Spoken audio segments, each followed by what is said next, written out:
Dalam rangka mengenang dan memperingati Hari Kartini pada tanggal 21 April 2026, Headset Entertainment mengangkat suatu topik anak muda Gen Z yang mempunyai pemikiran out of the box, yaitu Faye Simanjuntak, yang mendirikan suatu lembaga atau institusi nirlaba yang bernama Rumah Faye. Ide original dan brilian yang dimiliki oleh seorang anak muda Indonesia dengan membawa tema-tema yang kurang populer di lingkungannya, yaitu human trafficking atau yang kita kenal perdagangan anak-anak.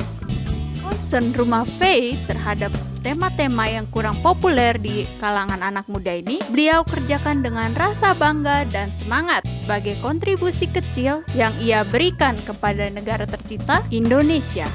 Rumah Faye yang didirikan pada tanggal 16 Oktober 2013 sudah beliau kerjakan bersama tim dengan fokus pada program-program yang terkait dengan human trafficking yang secara khusus pada pencegahan, pemulihan, dan pemberdayaan. Untuk mengetahui dan mengenal lebih dalam apa saja yang dilakukan oleh tim Rumah Faye, kita akan mengikuti bincang-bincang berupa wawancara dengan Rumah Faye yang diwakili oleh seorang pengurus Rumah Faye, yaitu Ibu Tasya. Mari kita ikuti wawancaranya sebagai berikut. Halo semua penonton setia dari Headset Entertainment channel di YouTube. Perkenalkan, saya dengan Melissa Anastasia, biasa dipanggil Tasya. Hadir di sini sebagai jemaat GPIB Philadelphia Bintaro dan juga sebagai perwakilan dari Rumah Faye dan menjabat sebagai manajer pusat.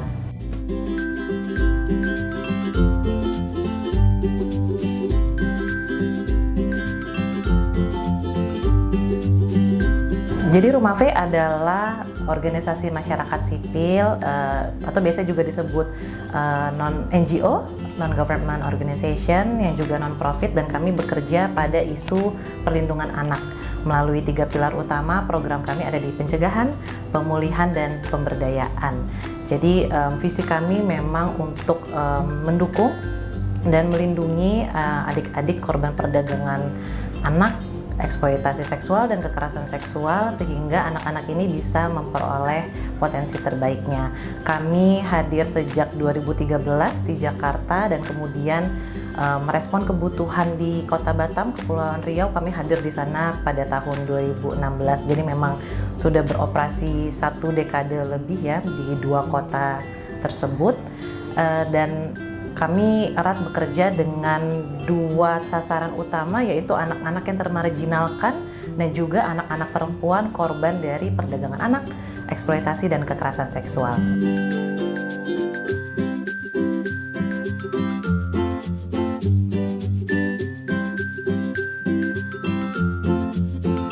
Bulan April ini kita akan merayakan Hari Kartini nanti di tanggal 21 April 2026.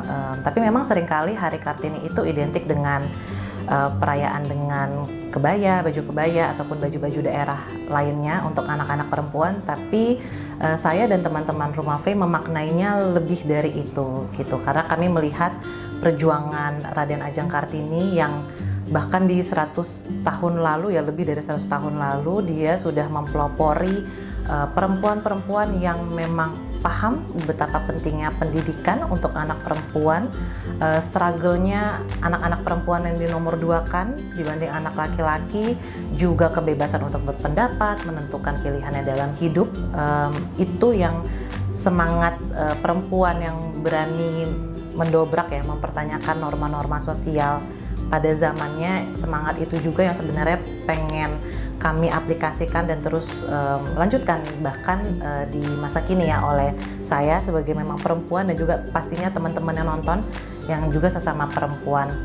Jadi semangat itu juga yang kami bawa dalam Rumah Faye, gimana kami melihat bahwa pentingnya pendidikan untuk bukan berarti merayakan dengan kebaya dan baju daerah itu salah, tapi mari kita ingat bahwa perjuangannya lebih dari itu, bahwa setiap anak perempuan berhak mendapatkan pendidikan, berhak juga memperoleh hak-haknya, sehingga bentuk-bentuk pemaksaan yang dulu dialami oleh Kartini, seperti pernikahan di usia anak, pernikahan paksa, kekerasan dalam rumah tangga itu tidak dialami lagi oleh perempuan-perempuan zaman sekarang. Isu child trafficking atau juga perdagangan orang, atau yang lebih dalam jalur hukumnya dikenal oleh tindak pidana perdagangan orang, kami juga fokus pada tindak pidana kekerasan seksual. Jadi segala bentuk kekerasan seksual, eksploitasi seksual itu memang bentuk-bentuk kejahatan yang tidak terbuka ya, tidak kasat mata, sehingga mungkin kurang menarik perhatian publik, terlebih juga anak muda. Tapi sebenarnya justru di situ titik kompleksnya, karena dia jarang terlihat, terjadinya juga di ranah-ranah yang privat, maka sebenarnya kita butuh semua lapisan masyarakat, terlebih juga orang muda, untuk benar-benar lebih memberikan perhatian serius terhadap isu-isu itu. Dan mungkin teman-teman penonton juga mau bergerak bersama Rumah Faye, dan juga sebenarnya banyak ya NGO lain sejenis yang juga fokusnya di isu anak perempuan, di human trafficking, untuk memang memberantas kejahatan-kejahatan ini. Nah, menariknya sebenarnya Rumah Faye itu hadir dari kepedulian seorang anak muda yang sekarang sudah usia 20-an tahun, pendiri kami yaitu Kak Faye Hasian Simanjuntak. Tapi saat pertama kali dia memulai Rumah Faye ataupun juga tergerak ya dengan isu-isu sosial itu saat masih usia anak, lebih tepatnya memang saat usia kelas 5 SD, dan pemantiknya adalah tugas sekolah tentang isu sosial. Jadi waktu itulah baru Kak Faye di usia anak terpapar dengan child trafficking, yang saat itu termnya mungkin juga child prostitution, tapi kalau sekarang kita bisa benerin ya teman-teman, bahwa sebenarnya terminologi yang tepat adalah anak yang dilacurkan, karena anak tidak menjual dirinya sendiri. Nah, berangkat dari empati, rasa empati, kepedulian yang memang kemudian direspon dengan baik oleh kedua orang tua, terlebih dari ibunya ya, yang memang kemudian merespon kepedulian Faye ini, mendampingi, mencari tahu lebih lagi, dan apa yang bisa dilakukan oleh Faye sebagai anak terhadap isu yang juga menyerang anak-anak seusianya waktu itu. Perlu diakui memang Faye tumbuh di keluarga yang berprivilege ya. Jadi itu sendiri menjadi starting point yang berbeda dengan teman-teman seumurnya. Tapi justru Faye bersama keluarganya menggunakan privilege ini untuk berbuat sesuatu, untuk menolong sesama, untuk membuat perubahan. Jadi memang semangat awalnya Rumah Faye itu berangkat dari pertanyaan, kenapa sih justru anak tidak dilibatkan pada diskusi-diskusi yang justru harusnya melibatkan anak gitu. Jadi kan kekerasan terhadap anak tidak melibatkan anak. Diskusi terkait child trafficking semuanya isinya orang dewasa gitu. Tidak ada partisipasi anak di dalamnya. Jadi berangkat dari pertanyaan itu kemudian berubah menjadi action. Faye waktu itu mulai mengasah kepeduliannya, ikut relawan-relawan di isu yang memang dia tertarik pada saat itu ya, di isu perlindungan anak. Kemudian dia mulai bergerak dari peer education gitu, gimana sih untuk bisa memulai diskusi-diskusi di anak yang sebaya. Dan itu memang kerja-kerja di program pencegahan yang mengawali kehadiran Rumah Faye di Jakarta pada tahun 2013. Tapi kemudian memang kami berkembang, merespon kebutuhan masyarakat juga di satu dekade yang lalu, maka kemudian berkembanglah programnya menjadi pemulihan atau kayak rehabilitasi untuk anak korban sampai dengan empowerment bagi para survivors. Ya, jadi Rumah Faye bergerak dengan yang mudah disebut adalah 3P. Program kami 3P, pencegahan, pemulihan, dan pemberdayaan. Jadi memang secara komprehensif ketiga program itu bergeraknya di Kota Batam. Di Jakarta sendiri dia masih terbatas untuk program-program pencegahan. Pencegahan itu sebenarnya kami lihat sebagai investasi jangka panjang, karena kan memang akan lebih baik mencegah anak sebelum dia menjadi korban. Maka hal-hal yang kami upayakan melalui misalkan beasiswa pendidikan untuk anak-anak yang terancam putus sekolah atau memang sudah putus sekolah. Jadi indikator kami tidak bermain di area prestasi, tapi memang anak-anak yang sangat-sangat rentan dan butuh untuk dibantu untuk melanjutkan pendidikannya, karena semakin lama anak berada di luar sekolah, itu yang membuat dia semakin rentan terhadap berbagai situasi kekerasan. Juga pastinya seperti ini, komunikasi dengan publik, dengan teman-teman yang menonton, juga melalui public campaign, kami sosialisasi ke sekolah, universitas, gereja, dan juga ke masyarakat luas yang memang mau tahu lebih ataupun untuk meningkatkan kepedulian masyarakat ya terhadap isu-isu perlindungan anak. Kemudian di area pemulihan kami mempunyai layanan utama teman-teman, sebuah rumah perlindungan sementara atau shelter, temporary shelter yang berada di Kota Batam, Kepulauan Riau.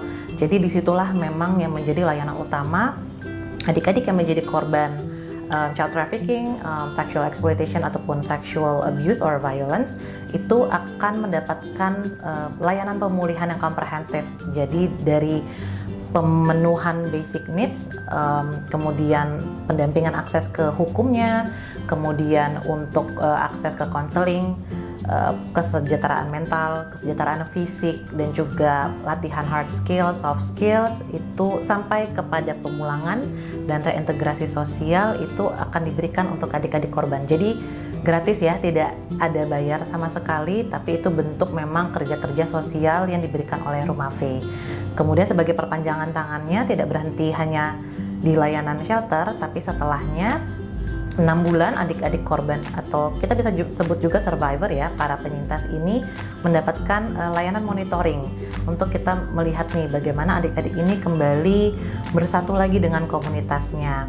Mereka tetap mendapatkan beasiswa pendidikan, bahkan bisa sampai SMA atau kuliah, kemudian juga akses terhadap belajar vocational training, karena memang kami melihat masih ada gap yang memutus di mana adik-adik ini setelah selesai dari shelter lalu bisa mandiri gitu. Jadi lack of education, lack of job opportunity itu yang berusaha kami penuhi di bagian pemberdayaan. Adik-adik juga sudah mulai mandiri, namanya Happy Craft, bisa dicek at happycraft_rf di Instagram. Nah itu menjadi medium untuk adik-adik ini menjual crochet atau rajutan ya yang bentuknya dompet, kemudian pottery, keramik gitu. Dan kalau teman-teman mau dukung mereka, check out dan bisa beli.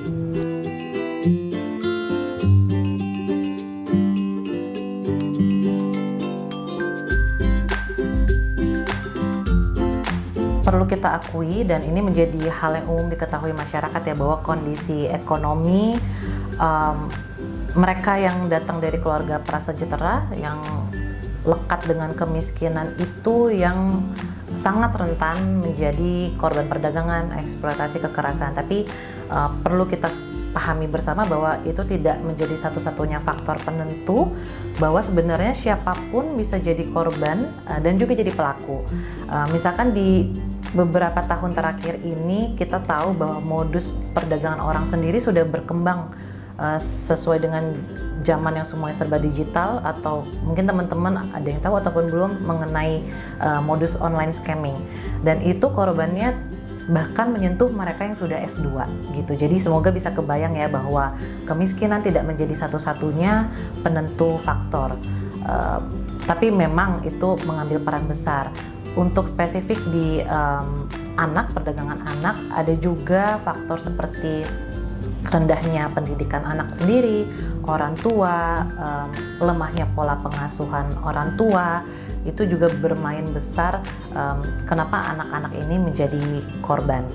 Dan memang hadirnya Rumah V di Batam itu salah satunya juga faktor geografis. Jadi kan karena dia triangle antara Malaysia dan Singapura, mengapa itu banyak terjadi human trafficking di area Batam. Cukup tinggi juga angka kekerasan seksualnya, sudah tidak lagi menjadi tempat transit saja atau sebagai tempat tujuan, tapi juga sebagai kantong-kantong ya, tempat asal untuk kemudian anak diperdagangkan ke berbagai tempat. Nah, tapi satu hal yang Rumah V yakini saat kita bekerja sama dengan teman-teman ataupun anak-anak yang dari keluarga prasejahtera, label kemiskinan itu kan juga bisa menambah kerentanan mereka ya. Jadi kita mau menghindari stigma, bagaimana kita memperlakukan sesama itu juga penting. Jadi bahwa mereka itu tidak dilihat sebagai hanya beneficiaries atau penerima manfaat, tapi mereka mitra yang setara gitu. Mereka memang bahkan kalau lebih profesional lagi memang sebagai klien gitu, sehingga harapannya stigma-stigma yang melekat tentang orang-orang yang dari miskin gitu itu tidak mempengaruhi layanan-layanan yang dilakukan oleh teman-teman di pekerja atau penggerak isu sosial. Kalau soal jalan keluar dari challenge kemiskinan, kalau boleh jujur, pastinya tidak bisa dijawab oleh Rumah Face seorang atau selembaga ini, karena memang saat kita bicara kemiskinan kan itu isu yang struktural banget gitu, dan memang kerja-kerja perlindungan anak sendiri itu butuh kolaborasi berbagai pihak teman-teman. Jadi tidak mampu hanya organisasi masyarakat sipil semata, tapi pastinya kehadiran dari negara, pemerintah, masyarakat luas gitu. Jadi teman-teman yang menonton juga semuanya punya andil, punya perannya masing-masing, tapi pasti dengan sesuai kapasitasnya masing-masing juga. Makanya kami dalam mendampingi sebuah kasus ataupun juga melakukan kerja-kerja pencegahan sampai juga pemberdayaan itu pasti tidak sendirian, selalu ada kolaborasinya, kerjasamanya. Seperti misalkan juga kami menerima klien, menerima anak-anak korban itu dengan sistem rujukan gitu. Jadi menerima dari Bapak Ibu polisi, dari dinas-dinas perempuan anak sosial gitu, jadi dari agen pemerintah yang kemudian merujuk ke Rumah V. Tapi teman-teman juga di isu human trafficking sendiri ada jaringannya, ada networknya, baik yang di level kota.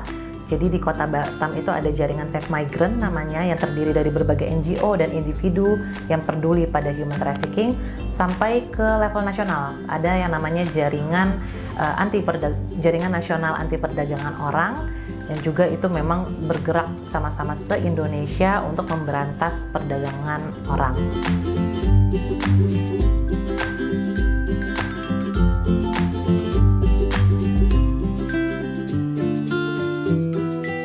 Dari pengalaman Rumah V, sebenarnya teman-teman yang dari Gen Z ya, itu justru sudah sangat-sangat aware tentang isu ini. Saya ingat sekali karena saya juga bergabung di Rumah V sudah hampir 1 dekade yang lalu. Jadi masa-masa 2017 sebelum pandemi lah ya, itu tuh mulai berbunculan youth organization atau community di lapangan yang memang penggeraknya justru anak-anak muda gitu, dari adik-adik yang masih SMP, SMA, bahkan sampai kuliah. Jadi sangat seneng banget sebenarnya sama Gen Z karena banyak yang nggak cuma di tataran planning, tapi bahkan sampai ke actionnya beneran nyata. Tapi memang challenge-nya pasti setelah bergulir nih pandemi sampai saat ini, nggak semuanya yang terbentuk di 2017 itu masih bertahan sampai sekarang. Jadi paham banget pastinya anak muda mengalami banyak masih trial and error, masih belajar ya mungkin dalam time management, mengatur bagaimana berorganisasi sambil studi misalkan, ataupun juga lack of budget. Karena kayaknya begitu banyak yang pengen kita lakukan, tapi kalau nggak ada budget sebenarnya kan kita kepentok banyak hal ya. Ataupun mungkin juga dukungan-dukungan dari orang sekitar, belajar people management, bikin proposal, reporting, itu semua kami lihat sebagai hal-hal yang menjadi challenge untuk anak-anak muda bisa bertahan di isu-isu yang atau aktivisme ini gitu. Harapannya ke depan untuk teman-teman Gen Z jangan patah semangat, apalagi kalian yang digital native, semoga bisa memanfaatkan kelekatan dengan digitalnya itu justru untuk membangun awareness raising yang semakin luas lagi. Semoga teman-teman Gen Z bisa menggunakan akun-akun media sosialnya sendiri nih, baik di TikTok, Instagram, Thread, ataupun apapun yang lainnya untuk bantu memang menyebarluaskan lagi konten-konten tentang awareness raising terhadap child trafficking, exploitation, dan kekerasan seksual juga. Jadi semakin banyak lingkungan kalian yang paham juga, termasuk orang tua, guru, teman-teman, ataupun teman di lingkungan, teman di gereja, dan dimanapun itu, Juga jangan ragu untuk melapor atau report dan blok konten tertentu yang memang kalian tahu itu berpotensi menjadi kejahatan. Teman-teman juga pasti sudah paham ya kalau ada berita-berita terkait kekerasan seksual, sudah etikalnya adalah tidak ada penyebaran nama, usia ataupun identitas pribadi, apalagi foto ya korban, terlebih korban anak. Nah, jadi itu juga bisa menjadi konten yang di-report sehingga bisa di-take down oleh para platform media sosial.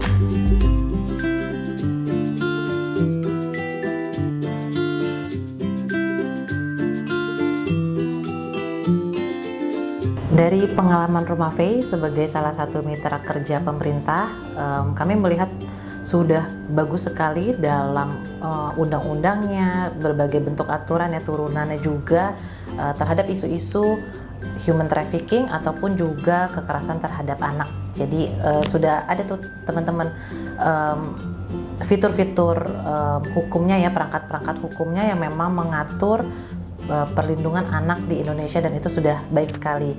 Dalam kerja sama kami juga koordinasi lintas sektor, penanganan kasus bersama, ataupun ada yang kami perlu eskalasi cepat, itu semua sudah baik oleh pemerintah. Jadi itu juga kan impact langsung terhadap pemulihan korbannya itu sendiri dan juga penanganan hukum mereka ya jika memang kasusnya berjalan di jalur hukum. Tapi memang kami melihat masih ada ruang-ruang yang perlu dikuatkan dan bisa diimprove, seperti misalkan perspektif para aktor-aktor pemerintah, terkhususnya mungkin untuk aparat penegak hukum di APH, sehingga harapannya memang untuk implementasi hukum para korban perdagangan orang ini bisa semakin baik ke depannya.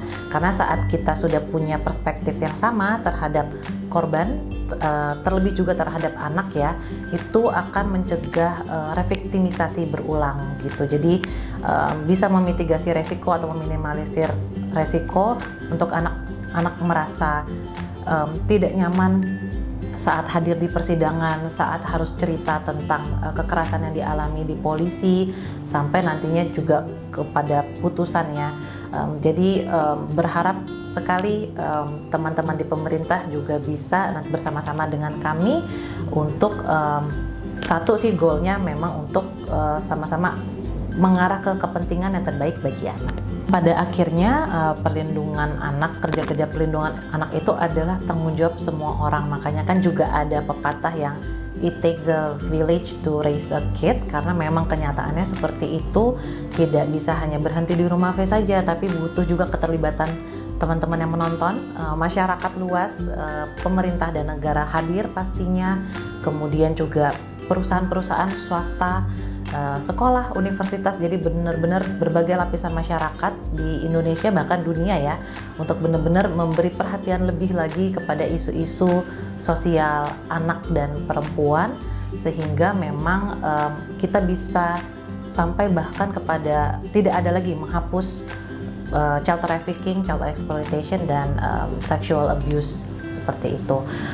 Harapannya juga teman-teman di dalam momen Hari Kartini ini ya, ini sejalan dengan semangatnya Raden Ajeng Kartini. Memang kita sebagai individu berangkat dari kepedulian kita, mungkin juga semakin menajamkan kepekaannya terhadap isu-isu sosial. Mungkin kalau melihat norma-norma sosial yang biasa terjadi tapi sebenarnya itu tidak benar, kita berani menjadi agen perubahan, berbuat sesuatu, dan dari situ kita bisa lebih banyak lagi berguna bagi masyarakat, juga bagi para sesama kita. Harapan juga tidak berhenti di Gen Z, tapi generasi saya yang milenial, bahkan yang atasnya lagi ke baby boomers, ke generasi X dan baby boomers, bahwa kita justru sebagai orang dewasa yang punya tanggung jawab utama terhadap kekerasan-kekerasan yang terjadi pada anak di Indonesia. Jadi harapannya semoga bisa dengan sadar kita memilih untuk tidak jadi pelaku dan berpihak pada korban. Terima kasih.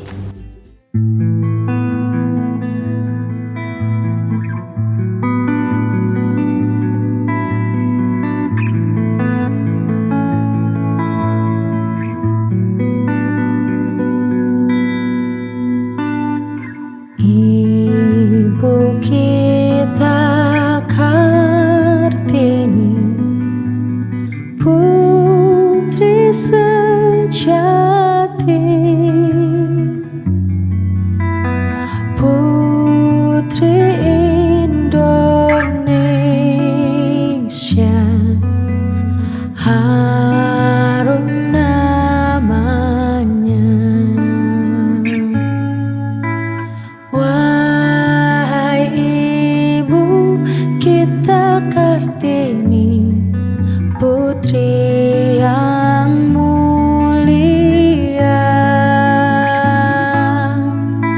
Sungguh besar cita-citanya bagi Indonesia. Ibu kita Kartini, pendekar bangsa, pendekar kaumnya untuk merdeka. Wahai ibu kita Kartini, putri yang mulia.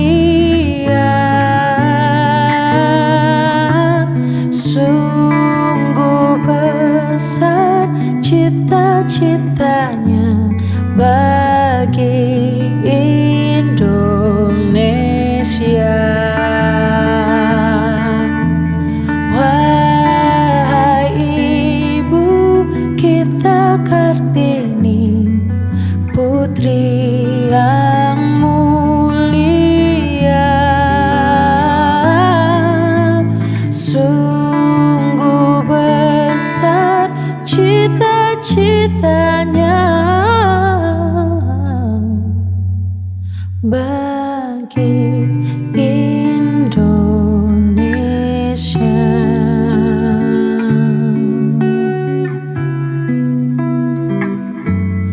Bagi